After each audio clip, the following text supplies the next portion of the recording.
Magandang araw sa inyo lahat. So, nandito tayo upang talakayin ng isang podcast. So, ang napili naming title is all about internet. So, bago ang lahat, gusto ko muna ipakilala ang ating mga guests. Hi, I'm Yumi. Hi, I'm Ali. Hi, I'm Sam. Hi, I'm Jen. So, gusto ko rin magpakilala ang kanilang host na si Rose.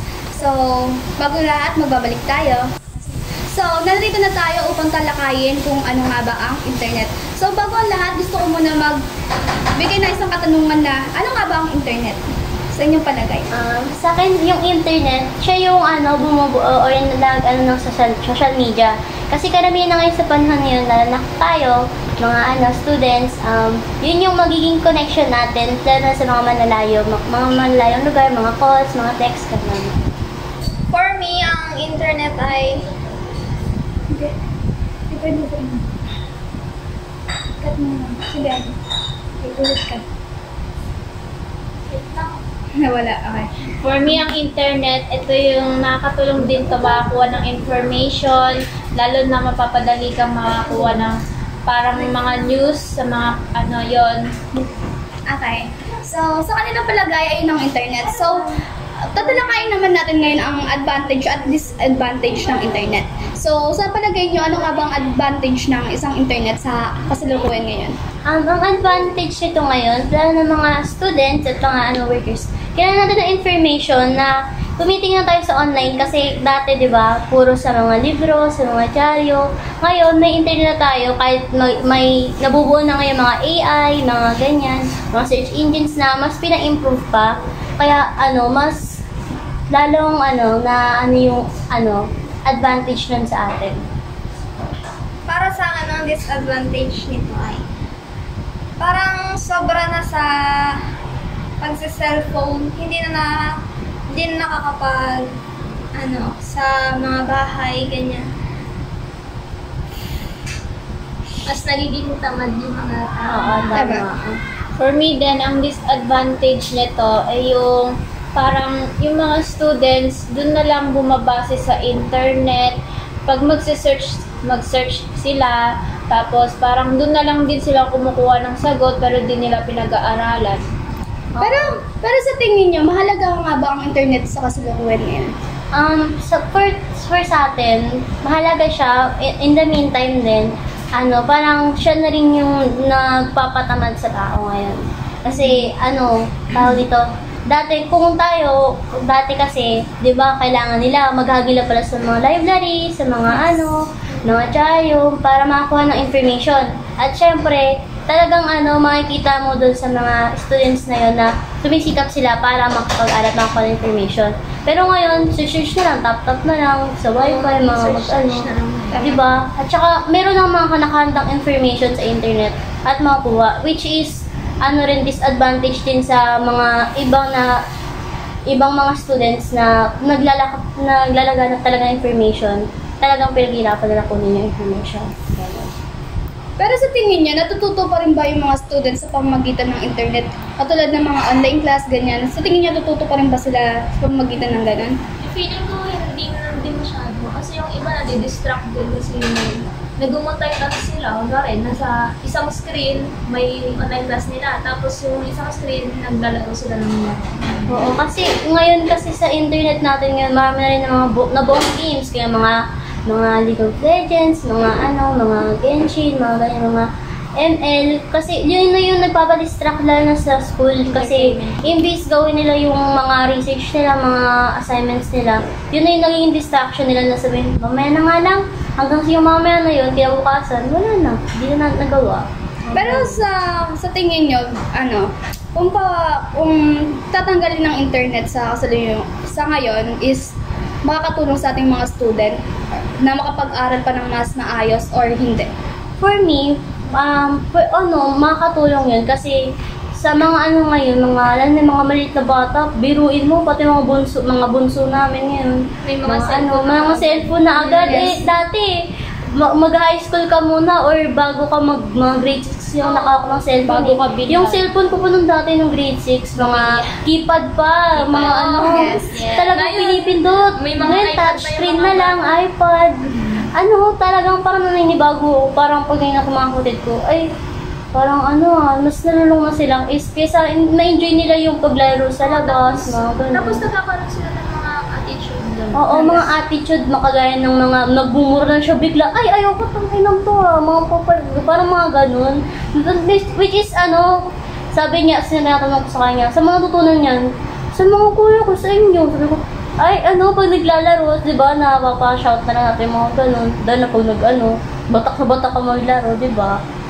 Parang, nagiging, nagiging bad influence na yung internet sa atin. Pero at the same time, naging nakakatulong din. Parang natututunan din ng mga bata sa internet yung pagsasalita ng English kasi karamihan sa mga kabataan ngayon, lalo sa mga baby, na mas magaling pa sila mag-English kaysa sa atin. Aminin natin, di ba? Sa totoo lang. Mas magaling sa'yo. Ganon.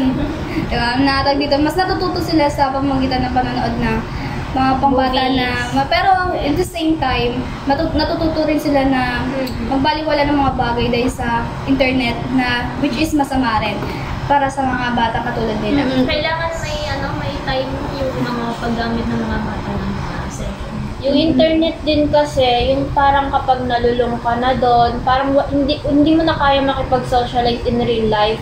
Parang ka na talaga, kaya mo lang talaga sa internet makipag-usap sa mga kaibigan mo online. Hindi mo na talaga kaya in real life kaya nawawalan ka ng confidence, gano'n.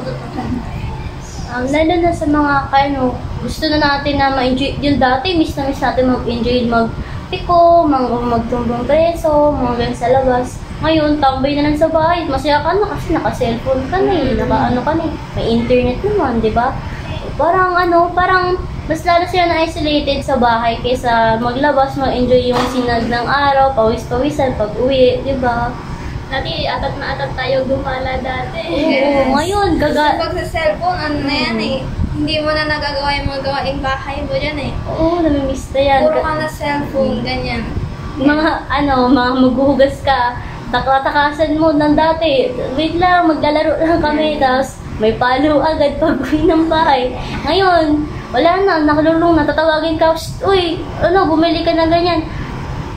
Nakailang tawag na, tatapikin ka na lang, sasigaw kayo sa tenga. Nakaganon lang yung cellphone sa'yo, hindi mo na marinig. Kasi yung focus ng TV mo, ay ng utak mo, nandun na sa cellphone. Kung ngayon, kung noon pala ko, sige na. Pero sa tingin niya daw dito, yung internet or mga gadget is nakakasira sa health natin bilang isang tao. Yes, lalo na sa mata natin. Nakakaano yung liwanag ng cellphone. Radiation, Dahil sa cellphone, hindi ka na nakakapag-exercise. Hindi ka na nakakalabas. Tapos hindi ka nakakatulog na maaga. Yes, dahil sa addiction. Puyat na lagi. Scroll ka na lang dito, tap-tap, mga ganun. Ay, Shopee, yung type, add to cart yan. Mga ganun. Dahil din sa internet, natatamad ka ng mag-grocery, ganyan. Kasi may nasa online na lahat eh. Online na. Imbis dati, bili tayo ng ganyan, kailangan natin sa bahay mga ganyan. Yun, tap-tap na lang, mag-aano na lang. May grocery na tayo, diba? Kasi diba pina-improve na yung internet kasi dati ang internet panggawa lang dun yung mag-contact mo yung mga family mo, message, ganyan. Dati may bayad pa yung pag-text. Yes. Ngayon kasi, mas lalo na natutunan natin yung online, mga online trends, mga ganyan. Hindi na tayo na sa mga realidad, may mga kaibigan pa pala tayo malapit yan sa bayan natin. Bisitahin kaya natin, ganyan. Mga banding, ngayon wala na hindi na magkakaraoke ka. Sige, online na lang tayo, mag-video call na lang tayo, ganyan na lang tayo, ganyan. Kung dati pinapapasok ka dahil sa paglalaro mo, ngayon pinapalayas ka na dahil sa pag-cellphone mo. Kasi wala ka nang nagagawa eh. Tama. Yun dati na ang lagi ko lang obsession nun pag-uwi sa school, galing school. Ay, yung pinapad kong palabas, na yan? Yes. Makakuhanan yung remote ko, parang yun ang mga pinaproblema ko dati. Ngayon na yung mga bata, yung cellphone ko hindi pa naka-charge. Yung ganyan ko, hindi pa napatay yung wifi. Mga lulubat bigla. Parang mga ganun yung mga Then ngayon kasi parang baliktad na eh. Parang yung magulang mo na yung kailangan rumispeto sa'yo, hindi na ikaw. Kasi, sila na yung nag-a-adjust. Kunyari, tulong-marunong pa talaga maglaro dyan, tapos tatawagin ka, hindi mo marinig yung sinasabi, magulang na mag-a-adjust sa'yo kasi maninigaw ka pa. May ikaw pa yung maninigaw, which is mali kasi dati, kapag sisigawan ka, opo, lalapit ka bigla, di ba? Kasi sa inyo na respeto. Ngayon, kahit teka lang, may ginagawa, naka-in-game ako, trakto, mga gano'n. Dahil kasi sa internet, mas lumalakas yung loob ng mga kabataan kasi nga, pag once na mag-click ka lang dyan, automatic, maaari kang mag-viral, ganyan-ganyan, na makaka-epekto talaga sa mother mo or sa taong binidyoan mo na ganyan, na madami mag-judge gamit sa internet, ganyan. So, madadama yung mga mental health mo, ganyan-ganyan. Siyempre, bilang isang tao, mahina ka rin naman, di ba? Tapos, syempre sa internet kasi talaga nag-start yung pagiging, mga bullying, ganyan-ganyan, na hindi mo naman siya kilala, pero grabe maka-judge sa'yo, ganun. Ganun yun eh. Mag-judge sila kasi hindi mo naman sila nakikita eh. O, tsaka konting tingin lang nila, kunyari, may nag-viral na rin, ay, sumikat lang to kasi lagi to nagbumura, lagi to ay, mga kupal kayo, mga gano'n. Parang yung word ng gano'n, lalo na-adapt natin kasi lagi natin naririnig. Yes. Gano'n. Kaya sabi niya, ay, kupal na rin to, di ba? Sabi ka na rin ng kupal kasi, yun din narinig mo eh. Lagi na mga boys, mga ganyan sisigawan, ay, kupal kang pangit mo, ba? Hindi ko mga gano'n. Sa internet din kasi madaming sinungaling mga frauds, yung parang yung naniniwala ka agad sa mga sinasabi nila. Mga scam, Kaya yun, napapahamak ka dahil doon. Kasi like vloggers, ganyan. Oo. Maniniwala kasi parang kasi yung binablog nila tumutulong pero parang lang, for views lang. Then, isa pa doon, yung mga vlogging, di ba dati pag mag-vlog ka lang, mga dati nag-vlog, yung mga tungkol sa mga educational pa, mag-inspire pa. Ngayon, pag makita ka ng vlog, pagka sa dulo na ng video, may mga tongits, mga ganyan. Yung parang mas na-encourage pa nila yung mga batang viewers na maglaro nun. Kasi ay, makaka-earn ka ng money, ng ganyan. Parang masama na yun. Minsan yung mga vlogs ba yun, nire-record pa nila yung pagtulong nila sa mga mahihirap. Hindi kasi which is mali kasi kahit hindi mo i-video yan, alam ng tao na nagbibigay ka kasi kasi ayan, ganyan, nakita ko to sa video, yung video niya, ganun laki tumulong yan sa amin nakaraan, ganun. Parang hindi naman yun yung pinaka-source ng malaman ng lahat na tumutulong ka, which is, mas lalo mo pang napapayaman yung sarili mo at the same time, parang niloko mo lang din yung nanonood sa'yo. Kaya, views lang talaga. Kaya yung internet ngayon, parang nagiging negative na siya at the same time, mas lalong nagiging, addict.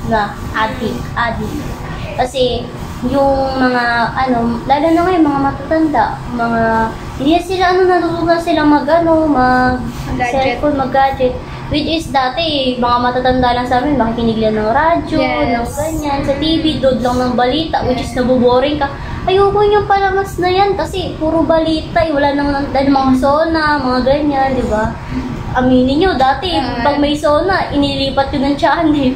Pag nakalingat lang Tapos sabihin, ay, yan, nilipat, ang boring nagdadaldalan. Di ba?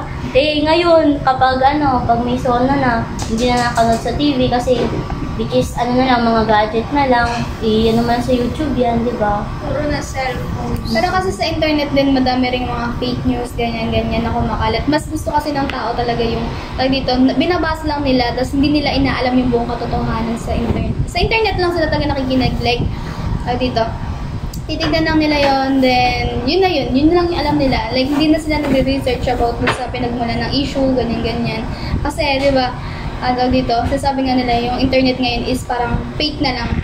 Parang, di mo nakikita yung reaction ng isang tao, di mo kilala yung isang tao, pero the way kang mag-judge or the way kang kausapin siya or the way magbigay ka ng opinion, ganun na lang na parang kilala mo yung buong katauhan niya, ganun.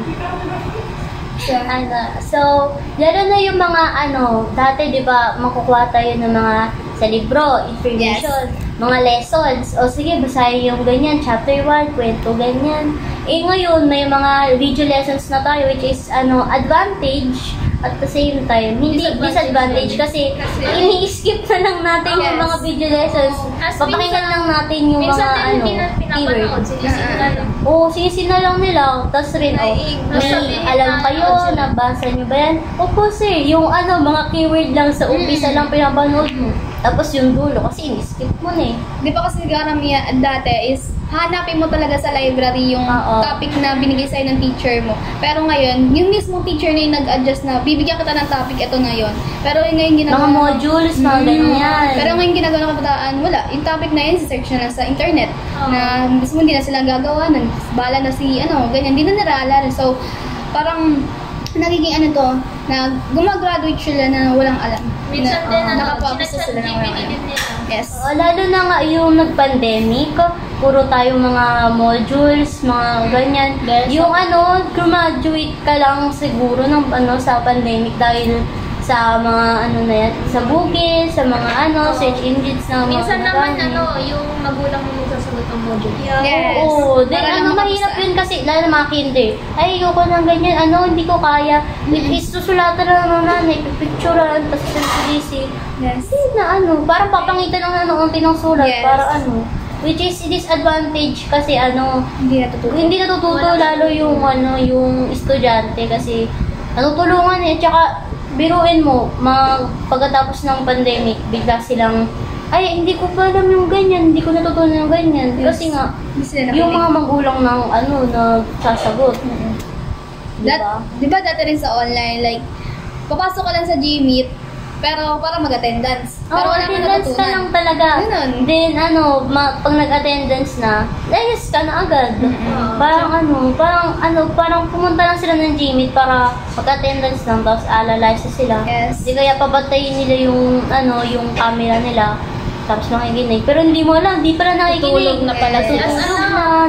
Minsan magli-live sila on purpose, tapos sabihin nila, sir, Naglalag wala lang po yung sila. connections. Hindi naririnig. Ang daming reasons. Yes. Oo, lalo na yung mga, sa mga vlogging dati, nakikita ko yung mga, kunyari naglalag yung boses, tapos lilive, tapos yung pala, lang pala. Kaya joke lang. Kaya nagkaroon din ng idea yung ibang tao na gawin yon dahil sa internet na napanood nila na kumalat ng mabilis na, ganito pala, pwede palang gawin ko.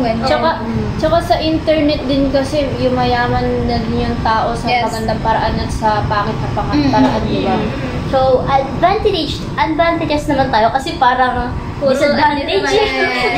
Advantage, yung mga assignment natin, mas convenient na siya search kasi kaysa dati mas details, mag-search na tayo ngayon ng tungkol sa ganyan topic. Ang topic, yung mga description, then tayo ng mga examples kasi hindi naman natin, diba?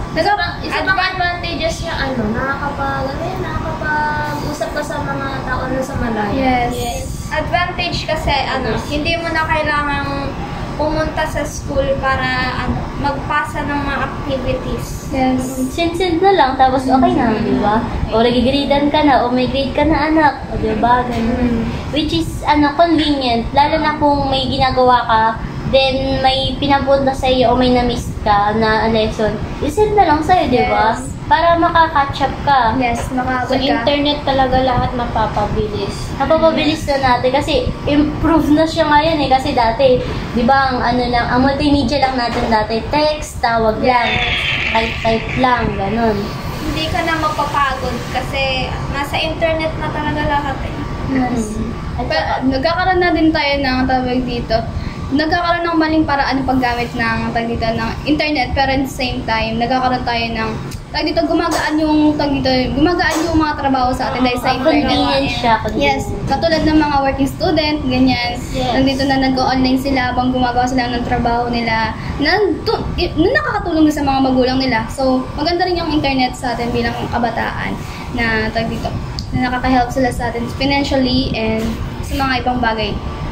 At saka yung mga sinesend na mga modules, yun din yung yung paraan ng mga teachers para hindi na sila mahirapan, lalo na mag-send na sila ng modules, ganyan, ito gawin nyo. which is convenient din sa mga teachers kasi yung iba, syempre sa bahay may mga anak yan, panigurado, may mga kailangan yung gawin, Yes. mga work na kailangan tapusin. Which is convenient din sa mga mga may trabaho din, mga work at home, mga ganyan. Mga office work. Diba? Kasi inconvenient siya kasi tawag dito, mas lalong gumagal tsaka maririnig mo yung mga background, yung mga ingay ng mga anak pag naka-video call. At the same time, good siya kasi hindi ka na mamamasahe pag malayo yung work mo, diba? Video call na lang. Nagkakaroon din ng maraming trabaho, yung mga ibang mamaya natin na dito nagkakaroon ng, kunyari, call center. So, madaming rin yan. Madaming natutulungan tao din yan sa ngayon. Nakapagtapos, di ba? Pamamagitan ng internet na nagkakaroon din ng mga iba't ibang trabaho na galing sa internet na online selling. Ganyan, di ba? So, nandiyan ka lang sa bahay pero kumikita ka na agad ng pera na sa pamamagitan lang ng internet, di ba? Ganun. So, yun yung mga advantage ng mga internet sa ngayon. Siguro, ganun. At saka yung sa bahay, di ba? Yung mga may trabaho, may mga pamilya na, mas lalo pa nila mai-spend yung yung quality time sa bahay. Yes. Lalo na nung nag-pandemic. Kasi parang yan, di ba, hindi na tayo lumalabas. Yeah. Tapos syempre, sabay-sabay ng kumakain, which is himala. Yes. Kasi aalis ka lang, tapos sige, kumain na kayo dyan, may iniwan ako, di ba, dati. Hanggang ngayon, kasi wala na tayong quarantine eh. Pero nung quarantine talaga, as in, nandun lang talaga sa bahay, nagbabanding kayo, ay, may naisip yung ganyan, maglaro tayo ng ganyan. Parang banding na rin sa bahay. Yes. Masaya din siya.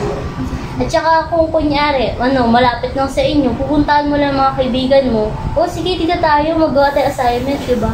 Parang advantage na yun kasi ibibidyo ko mo lang siya o i-chat, okay na yun, Yes. diba? On the way, ganyan. One text away, ganyan. Diba? One chat away, nandyan na ako, OTW, kahit hindi mo totoo. On the water. On the water. Mga scout, choice sila. So, ganun nga, nagkakaroon tayo ng communication sa mga friends natin. Na 1 minute lang, pwede natin sila makausap na, na, kamusta ka na, okay ka lang ba? Sa 1 minute nga lang, madami na kayo pwedeng pag-usapan kung mabilis na lang ang internet mo. Depende sa internet mo. Nagdalag yung isa. Tulad ng internet ko. Talaga, ganun. So, signal. So, internet talaga. Internet din talaga nakakatulong yan kapag may mga emergency Yes. situation, pagkatawagan mo mga alarms, gano'n. Mga kunyari, papatawag ka kasi may nangyari sa bahay, kaya may Oo. kung kailangan puntahan. Kung sa school ka, edi tatawagan ka na lang, di ba? Para Like, mas chats ng ng mga emergency na kung kailangan mo na mag-evacuate. Ganun. Yes. Like, mga Pag minsan nakakatulong din kapag, di ba, nag-i-spread ka ng information kapag may nawawala kang Gamit. gamit, tao, or yung mga pets mo. mas ganun. mas lalo ba nilang bibigyan ng attention yung mga chat or mga post mo, ganun, sa Facebook, sa mga Instagram, mga ganun. Katulad din sa school, kunyari may na-aksidente ka or so what na nangyari sa school mo, di ba? Pwede na tawagan yung mother mo, di ba? One call away na lang yan. So, madali sila makakapunta, hindi na katulad na, ay, hintayin pa nila mabuyan, ganyan kung susunod yung mother Diba? mo. Which is, ganyan. parang inconvenient din sa estudyante kasi maghihintay pa siya doon naka-heads down lang. Yes. Lalo ko pong mahilo. Ako nga, nung masama yung pakiramdam mo sa room nga naka-heads down lang, hintay ka lang dyan hanggang uwian. Kasi walang sunto, di ba? Kung mayroon taman parang tao sa bahay ninyo, mga tita mo or mga kapatid mo, Pwede kung mo sundo tawagan ka agad. na lang, di ba? Tatawagan mo lang. Ganun. Di ba? Parang advantage talaga yun sa sa atin, sa mga students, sa mga workers, ganun. At saka kung kagaya ng mga OFW, kailangan magbalik-bayan max, mag-chat, Yes. mag-video ng mimis, kahit bahal yung call nila sa ibang bansa, mas makakamustahan mo sila kasi namimiss mo nga kasi nga ang tagal na, trabaho, malayo. Yes.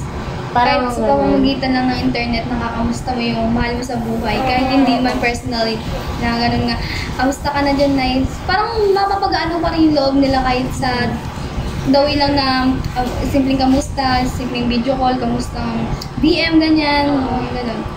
So, sa pagkatapos natin kasi na talakay na natin yung mga agree and disagree.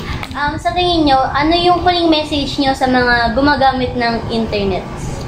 For me, sa mga gumagamit ng internet, gamitin niyo lang sila sa tama, gamitin niyo sa tamang paggamit, ganyan. Huwag yung masyadong, huwag kayo magpa-control sa internet talaga. Kasi mahirap pag nilamon ka na ng internet, ganyan.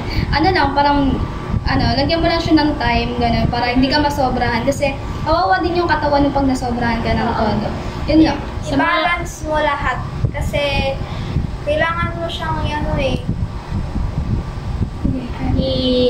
sa time mo sa bahay, sa school, gano'n. Yes.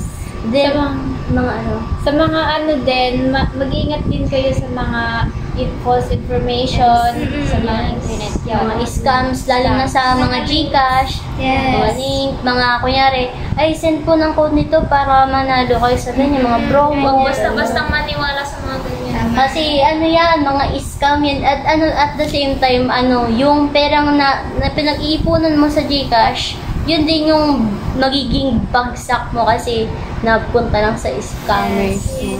Mga marami na biktima na dyan, alam ko. Diba? At saka, ang isipin nyo lang, yung internet, pwede kang sumaya dyan, maglaro ng games, pero kailangan mo pa rin isipin or yung time na kailangan mong i-adjust para sa mga gawain mo sa bahay, sa mga assignments mo, then kung ano yung oras na pwede mong itulog para mapagpahinga yung katawan mo at yung mata mo. Kasi, yung cellphone na yan, mga gadgets na yan din yung nakaka-apekto sa mga kalusugan nyo. Kasi mga radiation, mga kulang ng tulog, ng kain, mga ganyan. So, bilang pagtatapos, kami, bilang isang estudyante, siguro ang pwede kong magawa na ngayon, total na naman na natin, yung mga disadvantage at advantage. Siguro pabuwasan ko na magpuyat. Kasi hindi ko masisisi sa sarili ko kasi nagpupuyat talaga ako kasi kunyari, mamaya ko na gagawin yan, may ganun pa ako ng bahay. Yung mga assignment, hindi ko na nagagawa kasi nga, arami na mga tambak sa GC na gagawin, tapos mga gabi ko na siya nasisihin kasi natulog ako eh. Galing school, tulog agad. Di ba? Sa inyo, ano yung mga gusto nyong gawin na ngayon nalaman nyo na yung advantage at disadvantage? Siguro for me, maintain na lang yung paggamit ng social media kasi mas nakaka-attract siya bilang student. Bawas-bawasan ng paggamit. Parang sa amygdala ba yun? Okay, sir. Yung parang, yung gagawin mo sana yung gawain mo, tapos na ka lang sa Yes. Facebook, ganun. Yes, Hindi mo na Time nagawa. management ang kailangan sa internet. Yes. Tsaka po i-reduce yung paglalaro. Yes, paglalaro na. Sa paglalaro. Yung mga disadvantage na nasabi natin, nagagawa natin. Aminin! Yes. Lahat naman siguro lahat nagagawa natin. Kasi tao lang naman din talaga tayo. Lahat yan magagawa natin. Tsaka lahat tayo nagkakamali. Pero yung pagkakamali, yan din yung nagiging daan para mag-improve pa tayo. Bilang isang tao at bilang student. So, sa pagtatapos ng aming podcast, gusto na namin magpasalamat sa inyong lahat. So, bye-bye! Bye-bye! Thank you! Thank you sa takinig! Thank you for watching!